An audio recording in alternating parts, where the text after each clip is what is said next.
Welcome to a drawing tutorial. We're going to do portraits together today.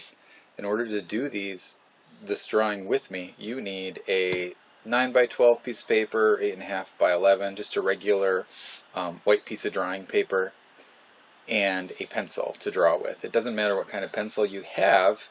You can use a mechanical pencil, number 2. I'm using a drawing pencil that's a 4B.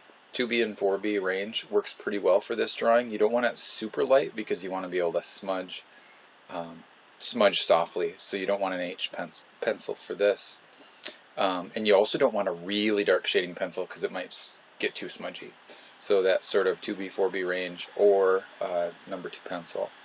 If you need to get these, pause the video before we continue because I want you to draw along step by step with me.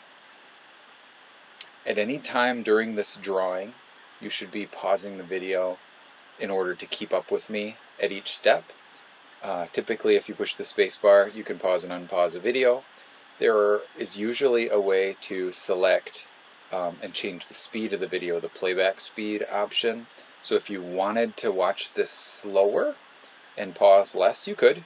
If you are rewatching and you're trying to just kind of hear it again and you want to watch it faster, you can do that too. Watch it at 1.5 speed or something like that. Those types of camera options are good options. So to start off with, I'm going to plan my composition. 2 fingers from the top, that's going to be where the top of the head falls. 4 fingers from the bottom, that's going to be where the chin falls, or the bottom of the chin. If we don't start like this, we'll end up probably with some of you making like really small heads on the paper, and maybe some of you like going off the top of the paper with the head or something like that. So this will help make sure you're using the size of the paper well, the space on the paper well, composing well. Very lightly, I'm going to do some finding lines for approximately a head shape, where the chin will about, touch the bottom, and the top of the head will touch that top line we made with our fingers. This doesn't have to be perfect, but we do want generally for it not to be too wide like a circle, and we don't want it to be skinny like a weird alien head. We want it to look fairly human. So find that, the oval that's going to work. Next, we're going to find halfway between the top and the bottom of the head, and we're going to lightly draw a guideline dividing the head in half. When kids draw faces, they think that the eyes are the first important feature, and they'll put the eyes way up here, and the nose in the middle, and the mouth at the bottom, because those are the 3 basic features. But actually, we have a big amount of space there, right up above at the top of our head. That's a forehead. There's really not much going on there. And then the other half is going to be from the middle of the eyes to the chin. So we'd start off dividing it that way, and then we're going to divide 5 even spaces across that, or dividing it into fifths, you might say. And this, sometimes you have to judge and move things a little bit. You want the same width for, this would be like the first fifth, second fifth, third fifth. The third fifth is the bridge of the nose between the eyes. That's going to be an eye, that's going to be an eye, and then the remaining spaces will be the sides of the head. So if you make any of these shapes too narrow or too wide, the whole portrait's going to look weird for the rest of the time. So really make sure that you do your tweaking until you get the spacing just about right. And I feel pretty good about mine. Double check your own. Next, we're going to put eyes in these spaces where we've created for the eyes. So in this eye space, we're just going to draw the top edge of the eye. It's kind of a rainbow shape, but it's going to peak before the halfway point, and so this slope will be shorter and this slope will be longer. We're just going to kind of connect those lines inside and outside. Then we're going to draw a smallish circle that touches the top, and that will be for the pupil. We want it to touch the top of the iris. If you have a mirror handy, or it's nice to be able to pause and look at your own reflection as you draw this. When you open your eyes really big, you can see above the pupil But that's typically not what we do. It's like a waste of energy to do that. So we just kind of let our eyes rest. And at rest, typically your whole pupil shows, the full circle of the pupil, but you don't see the full circle of the iris as your eyelids are relaxed. Now, so when you draw this circle of the iris, you're going to lose the top of it. You want it to be a circle shape, though, that has the same midpoint as the pupil. These are called concentric circles. They share a midpoint, and the distance from the outside of the pupil to the outside of the iris should be the same all the way around. There shouldn't be a spot where it's like really a lot wider and a lot skinnier. And we could imagine that shape going up under the eyelid if you were to like lift your eyes really big to see it. But standard rule of thumb on a schematic portrait, schematic is what we're doing here, which means it's not anyone specific. It's just these are the measurements that we generally will use in order to draw a pretty realistic head. So I'm going to talk about those measurements and proportions as we go.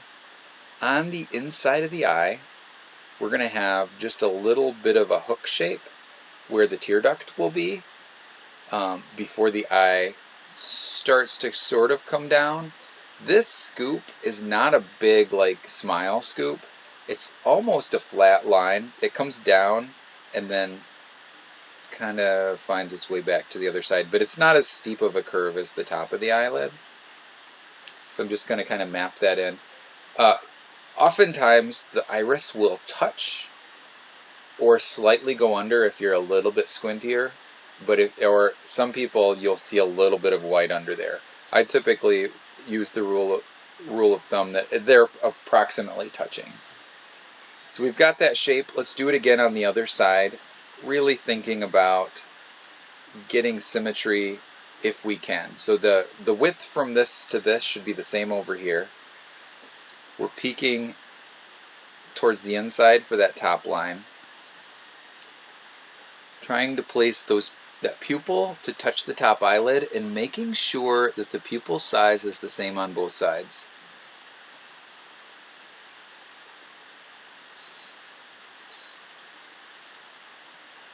And then the iris, making sure that iris size is the same on both sides as well.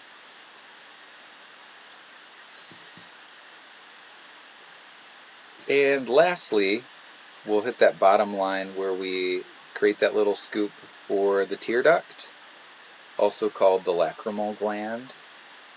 And then we're going to, again, keep a flatter line that just kind of down scoops a little bit and meets at the corner out there.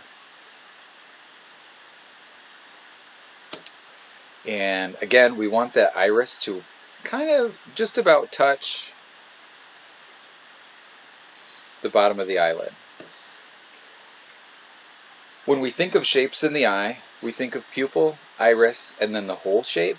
But there's another shape that you can think about that's going to really help you get the eyes right, and that's the triangle that is the white of the eye. It's not an exact triangle because there's curved lines in it. So the outside of this eye forms a white triangle, the inside forms a white triangle, etc. You want to make sure that none of your white triangles, like in balance as you're comparing, none of them's like super big versus small. That'll help you make sure that the eyes are in balance.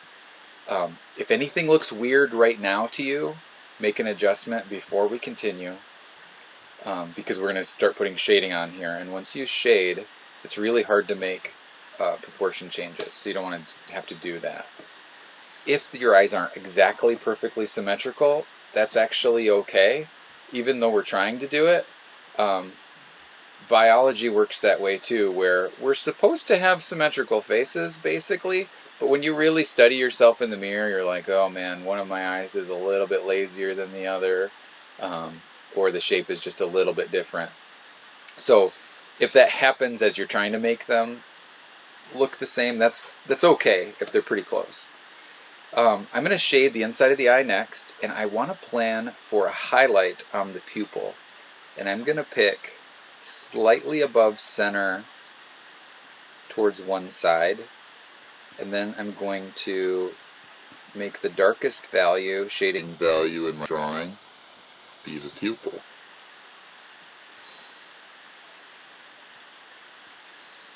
if I've got the highlight up into one side, I want it to be on the same side on the other pupil. And I'm going to shade that dark.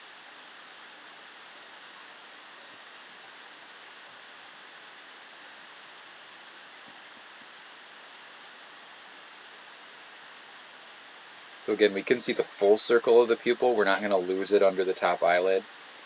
The pupil is what lets the light in. And once you like squint your eyes where you can't see the whole pupil, your vision kind of gets blurry. So generally, to see the best, you want the full part of the pupil showing.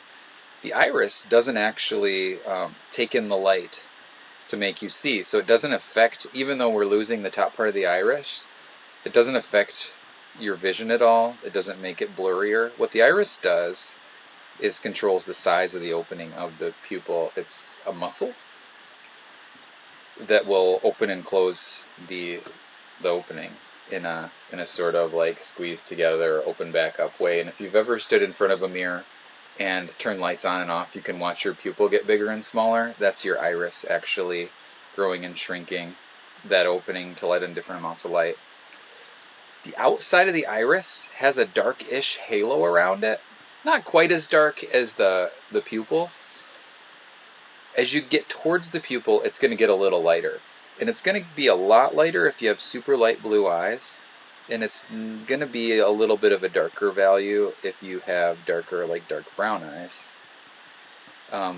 But in order to texture the iris, I'm going to use these little strokes that are like sun rays or bicycle spokes, this radial texture pattern going out to the outside. And that texture will kind of create those striations in the muscle that are happening. And then I like to kind of carefully smudge so the lighter shapes between those lines aren't white, but they're kind of a little bit like of a darker color. I'm going to do that on the other side as well. Work my way around a couple times with some strokes that look like those muscle striations within the iris. Again, darkest as it gets to the outside of the iris. There's sort of a dark halo around the outside. Sometimes, if you're really getting into the detail of an eye, sometimes portions of the iris will catch more light than others, and so you'll have a light section based on how the light's coming in. And a lot of times, this is a little bit advanced, but if the light's coming in from this way and hitting the highlight on that side, the light side of the iris will be opposite, right in there. It'll get a little bit lighter. So you might notice that as you're looking in the mirror or looking at photos if you're drawing portraits, but it's not critical to get that right now. Next, we're going to divide out the shape for where the lacrimal gland is going to be, sort of lightly, like create that space, that little pink blobby thing there. I'm going to get rid of, with my eraser, those marks we made initially because we've used them and we don't need to see them anymore. And that once we start shading there, they'll cause problems if we don't get rid of them first. I'm going to shade each of those little, inside pink shapes darker on the outside, but to leave a little light shiny spot. They are a wet sort of shape, and wet things tend to have a little bit of a shine, more of a shine to them than dry things. And sometimes there's like, you get two of them, like there's little bumps in there. Now, the thing that most people forget, most beginners forget, is the whites of the eyes are balls. We need to shade them like balls or spheres. And so we're not going to leave it white, but we're going to find the edges and darken them with a little bit of a grayness. Also right under the eyelid, because it kind of sticks out a little past, it creates a light shelf usually, or a shadow. And then as you approach the corner, it actually gets rather dark oftentimes around the edge of the white of the eye, which for anatomy students we call the white of the eye the sclera. I'm going to soften those with my fingers a little bit. The white of the eye is usually not quite as bright as the shine or highlight on the middle of the eye, but you don't want it to go so gray that it's like really gray. And You might find that after you blend, you want to pull a little bit of erasing real close to the iris within the white of the eye. But that's going to really make your eye look round. If you look at mine and you compare the two, this sclera looks flat. This one looks like it's rounded. So I'm going to do that on the other side too. Shade out at the corners, gradually blend it towards lighter in the middle, keeping that top shelf of the eyelid, casting a shadow. It actually will darken your iris area too as the shadow comes across. And then softening, and maybe, if I need to, just pulling a little bit of lightness out with my eraser near the iris if I softened out too much. Yeah, you want that to be a real gradual transition that gets pretty dark at the corner.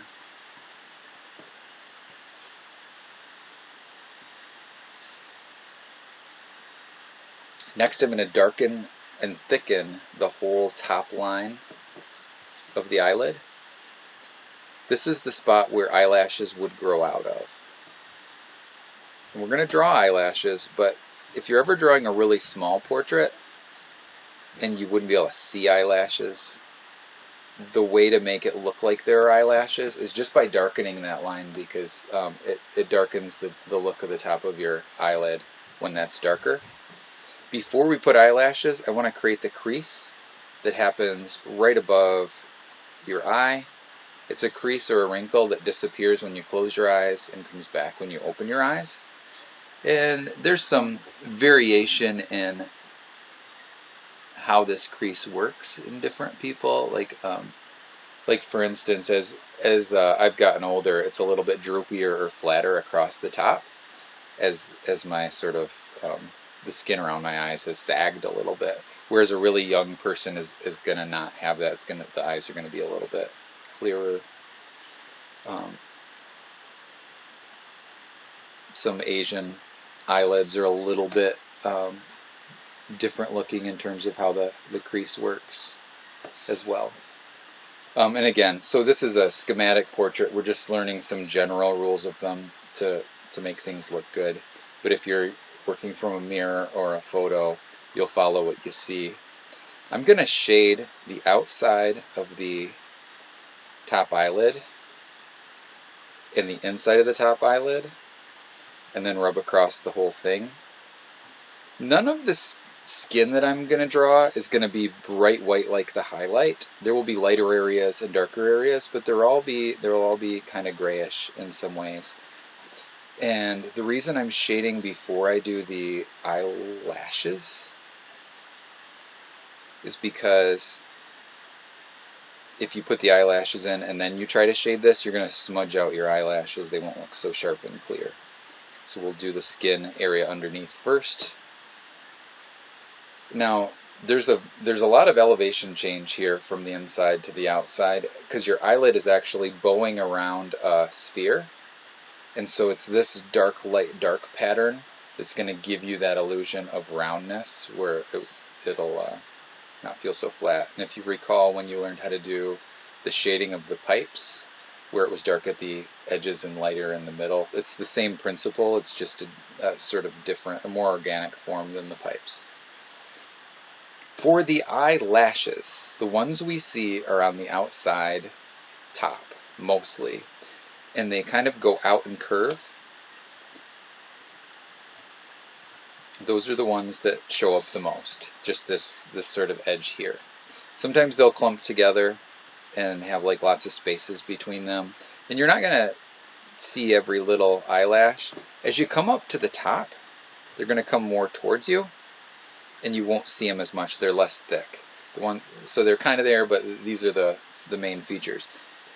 There's a little bit of a curve to them, and if you want hairs to look natural, you don't want to draw them light and slow. You want to just be confident with your pencil, press it down, and move with the stroke, and be really confident, because hairs are pretty. They don't wiggle around. They're just like, I'm doing what I'm doing. And so to make it look like a hair, you want to kind of draw them quick and confident. Again, shorter ones toward the inside as you change the direction. Those bigger ones are heavier towards the outside. Guys and girls both have eyelashes. Typically we think of them as a more feminine feature.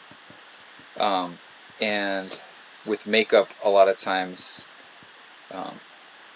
that's an area that people try to darken or enhance to increase that sort of feminine look to them. But I'm not too worried about making them. I don't really want them to be really big and dark. I just want them to look like they're there. The schematic portrait that I'm doing, I'm trying to make it somewhat gender neutral. And typically when you're drawing a portrait, even if you're trying to make a sort of schematic neutral portrait, it ends up having some qualities of yourself because you're so used to looking at your own features in the mirror and you kind of select for those. And so there are going to be some things about what you're doing that look a little bit more like you maybe than what I'm doing. And I'm definitely not trying to make this look like me at this point, or anyone in particular. I'm going to, in the bridge of the nose area, create a shadow right on the inside here. And I'm going to start lighter and then increase the darkness as I'm pretty sure I know where I want that to be. This isn't a line, this is a shadow shape. It's going to sort of come up over the eye here. The darkest part will kind of be right near the eye on the inside there. And then we're going to skip over this section, and as the edge of the eye here wraps back, we're going to put some value down there. And then as we smudge across there, the skin will all get grayed out, but there will be lighter and darker sections, like the center will be a lighter gray, and the outside and inside will kind of go a little darker, and you might have an even darker shadow right in this point here. I don't want the bridge of my nose to be all the way white, so I'm going to just put a little bit of that graphite that I've smudged into that space just to help out. And just a reminder that whenever you're doing a drawing, you don't want to be eating Doritos and then rubbing your drawing where you're getting like the oils and cheeses and stuff on there. But you also just don't want oily fingers in general. So if you're going to be smudging like this, you want to make sure your fingers are dry and not oily. So washing them with soap and then drying them thoroughly before a drawing is going to help prevent that.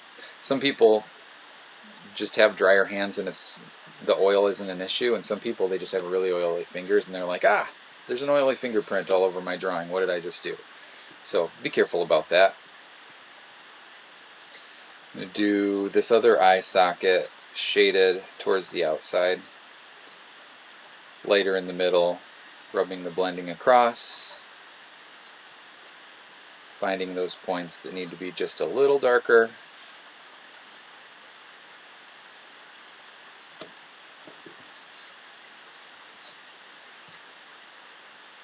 To do the underside of the eye, we're going to leave a very skinny white underline below the bottom of the eye that we're not going to put shadow on. And then under that underline, very subtly, I'm going to put a little bit of shadow here on the inside of the cheek, a little shadow on the outside of the cheek, and I'm going to smudge that in. So it's going to be lighter towards the middle. I'm going to let that smudge across, but I'm really going to keep that area white. That's the direct sort of underline. Sometimes I'll even, I like to keep a skinny eraser like this, a pen eraser, handy in case I need to pull out a really skinny white line if I've smudged over it. If you're careful, you won't smudge over it at all, and you'll just preserve the white of the paper. That I've heard referred to as the waterline. In makeup tutorials, they often talk about that as being the waterline. The top eyelashes will come directly out of that first edge, but the bottom eyelashes don't come out until the other side of the waterline. And they are really small and really light. So I'm going to find that other side of the water line, and again, you'll see the outside ones just a little more. The inside ones often will just show up as almost like dots. And that's kind of enough to indicate, you really don't want to be heavy-handed on those bottom eyelashes. So that should do it for us. I'm going to do the other side the same way, keeping that white underline or the water line in place. It's a pretty skinny line, and again, having a mirror handy to check out your own features as you're drawing is going to make your drawing better and your understanding of the features better. You can see it in real life. So darker on the outside, darker on the inside, lighter in the center of the cheek, and I'm going to sort of smudge across so the center area still gets some gray and it's pretty soft shading. After I do that, skipping the water line, finding the eyelash edge, and just popping a couple of eyelashes underneath that eye. Maybe some of them are even like so small that they're like dots.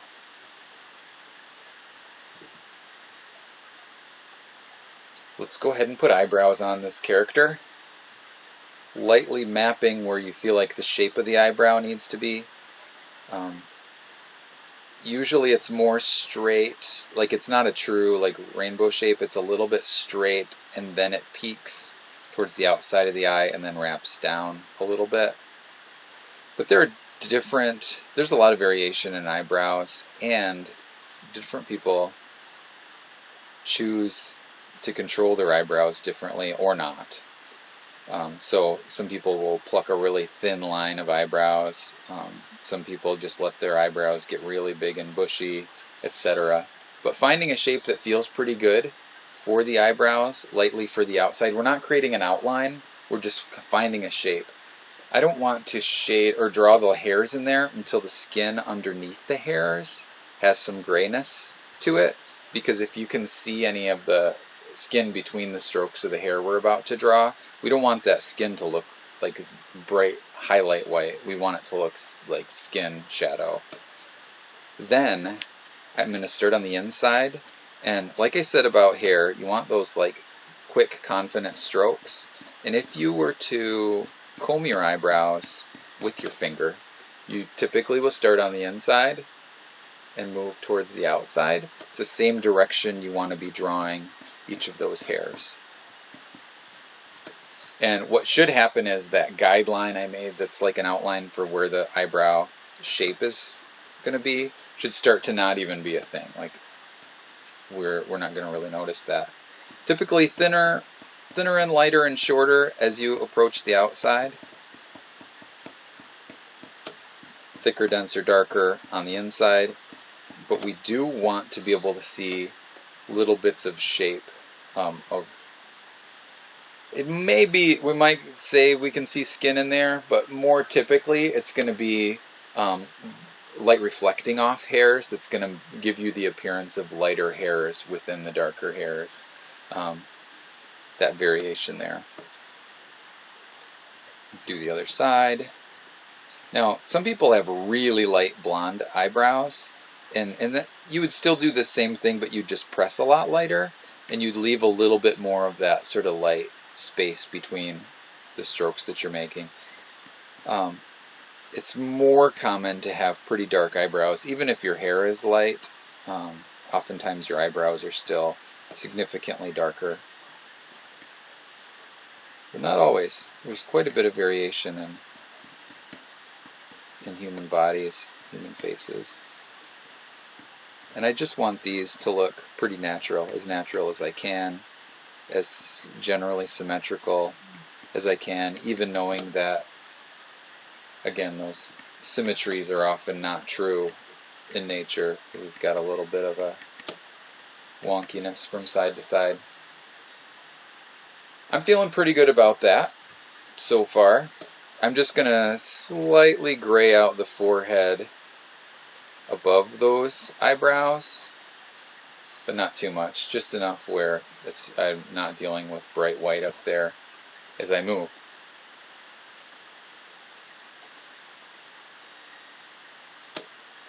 Double check everything. Make sure you don't need to make any adjustments before we move on. Again, pause the video if you need more time. We're going to be moving to the nose. I'm just going to, before I get there, try to make this seem less of a flat shape. So I'm going to just put a little bit of value along the inside bridge, where this is still the darker area. It's still like we're still coming up, but there's some roundness to that. It's not just up and then a plateau or a flatness. That'll just help our realism. And typically that bridge kind of comes up and then kind of flows into the shape where the eyebrow starts. Let's map out where the bottom of the nose is going to be. We made a halfway line for the eye line, and we made a chin mark. We made these marks both at the beginning of the drawing. We're going to find a halfway point between that and that. So, you know, equal distance from here to here. And when you find that, make a little mark. And instead of it being a flat mark, and we're drawing pretty lightly right now, we want to scoop it into a baby smile. That baby smile is going to be the curve underneath the bottom of the ball of your nose. Before we deal with nostrils, we're going to find the width of the nostril that we need. And the way we find that is to find the very inside of the white of the eye, and we come straight down. You can draw a guideline coming down, or you can just sort of map and mark. Map and mark. That will give you the width of the outside of the nostrils. And so in order to draw the nose, we're going to take this sort of baby smile we made and wing. We're not going to touch the edge there, but we're going to wing toward it for where the nostril holes are. And then when we draw the curve of the skin of the nostrils, we're going to make letter C type shapes that are a lot closer to that nostril at the bottom, and there's a lot more thickness there at the top. And they're not perfectly curved letter C's, that, you know, there's a little bit of variation there, but you want that to look as natural as you can. When you're drawing lines for a nose, that's all you get. There's no line here from here to here that, you know, a lot of people try to describe the nose with vertical lines. We don't want that to be lines. We know that nose is round by shading. A lot of times as a beginning drawer, you look at this and you're like, that nose looks ridiculously big. When things aren't shaded and they look flat, they also look too wide. Once we put the shading in, which I'm going to come down the edge of the bridge of the nose on both sides, and I want really two passes. I want this pass that kind of comes up underneath the ball of the nose, and then I want another pass that kind of goes along the cheek and up to the curve of the nostril there.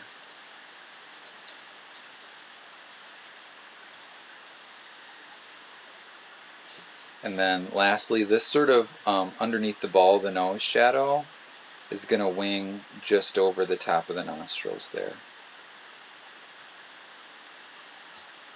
Now I'm going to do some blending, soften out those shading marks that I made.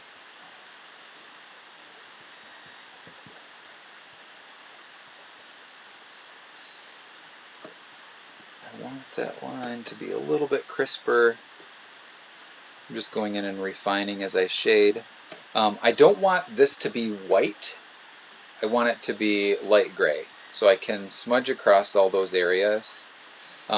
Sometimes there's a little bit more of a ballness feeling, so you can kind of curve into that and create a ball of the nose even more so if you want. And then the bridge of the nose still kind of transitions. It's sort of an almost ball. And then the way light behaves on the nose, oftentimes there's a little bit of a shiny spot.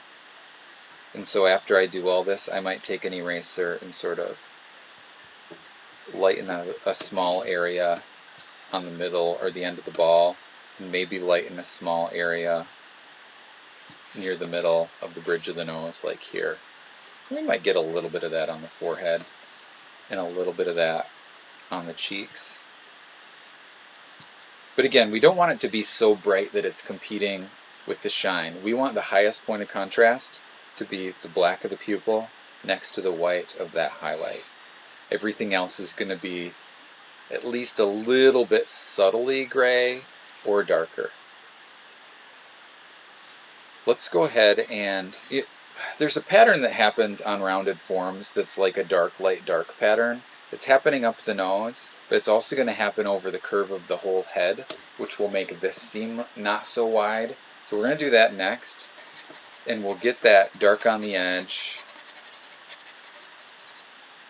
light on the cheek, and then dark on the edge again. And so there's sort of a double bump happening. So you'll have dark, light, dark, light, dark, light, dark. Just a pattern with every bump. This generic lighting situation is kind of like a soft front, sort of top front light. And when you have a frontal light, you'll get the highlights along the parts of the bump that are more towards the middle. There are lots of other lighting situations you can deal with. As I look at my own image on the camera, I've got a big window coming in and hitting me from the side, and so even though there's still sort of a dark, light, dark-ish pattern as things are round, I've got quite a highlight area on one side that's not on the other. We're not worrying about that with a schematic portrait, that sort of light source information. But we are going to worry about it, or really pay attention to that, and how we can control lighting when we're doing a drawing, when we move on to the next portrait, which will be a self-portrait that you will draw with a mirror in front of you. So you're going to use a lot of the lessons we're learning from this schematic portrait and apply them to one that needs to look, just like what you see in the mirror. And so your lighting situations might be different than this a little bit. So again, we want a dark edge for down the side of the head. Sort of make things round. We don't want it to be stripy. We want it to be gradual from form to form. So lighter on that top of the cheek area and darker along the way. I'm going to end this video. We'll call it part 1, and we will start a part 2 video where we'll continue on with the mouth, the head shape, the forehead, the hair, the shoulders, all that stuff. Again, if you need to go back and rewatch, pause, change the speed, get your drawing as good as you can before you continue. And I will see you in the next video.